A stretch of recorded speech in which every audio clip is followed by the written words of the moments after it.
Tonight, a warning for seniors and families. D.C.'s Attorney General is suing a major Bitcoin ATM operator, alleging its machines have become a tool for scammers.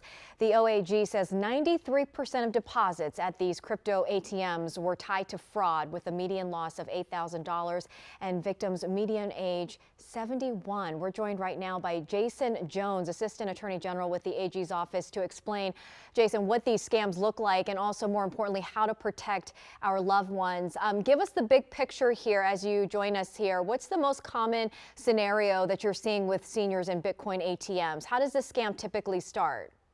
Yeah, so the scam usually starts with a telephone call and someone impersonating either a bank or a government official, a tech company that you might know and trust, and telling the senior or the other victim that they need to put their money into one of these crypto ATMs in order to protect it or to help with a government investigation or whatever the lie that the scammer might be telling them might be.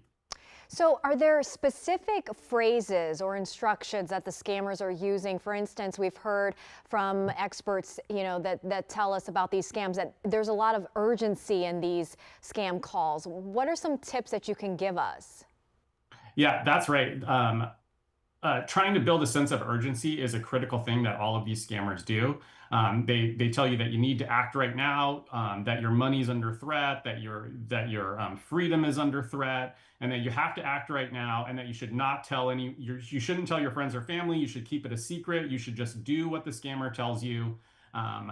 Go to one of these ATMs, deposit the money. The scammer generally wants to keep you on the phone the entire time, or will call you back repeatedly over and over and just keep the pressure building, keep you nervous so that you are not thinking like you normally would be able to. Right. And why do scammers push victims to a crypto ATM instead of a bank or gift cards? What makes BTMs so attractive to the criminals?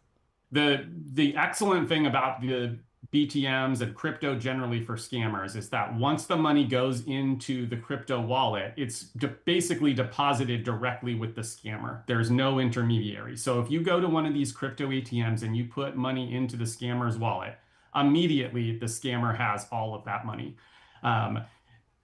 Gift cards were a popular and still are a popular way that scammers try to get your money. But the smoothness for the scammer of depositing the money right into these crypto ATMs and it coming right to the scammer immediately, it's just too attractive, and scammers are increasingly moving to this method to get the money out of the victim's wallet and into the scammer's wallet. Okay, so if someone already sent Bitcoin, is there any realistic path to getting the money back?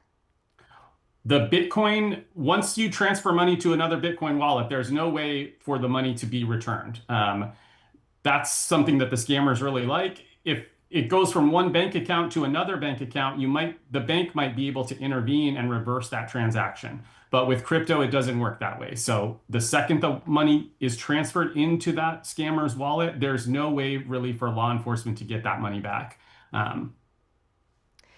It's so heartbreaking to see the scammers prey on older adults, preying on the trust and confusion piece that you mentioned earlier. What are some real good tips for any of us to have, with caregivers, or for instance, in my case, I care for my parents. What kind of conversations should we be having to make sure that they are protected? I think the most important thing is to let your family and your friends know, and to just remind each other not to keep secrets. If someone tells you not to tell someone else, you definitely need to tell someone else. So let your family know, like, hey, mom, if someone calls you and says you need to take a certain action, I want to talk to you about it. Like, give me a call. Let's talk about it first before you do anything. That is a critical thing for a person who is not being manipulated by the scammer, to hear the story and maybe offer a check, like, hey, that doesn't sound right to me. Right. That is a really critical feature. Jason Jones, Assistant Attorney General with the AG's office. Thank you so much for giving us that important information and also the details of this case. Thank you. All right, Jason, thank you. If you or a loved one may be a victim, call DC Adult Protective Services. That number is 202-541-3950. And the OAG Consumer Hotline, you definitely want to write this down, 202 442-9828. You can also email elderjustice@dc.gov. We put these resources at WUSA9.com.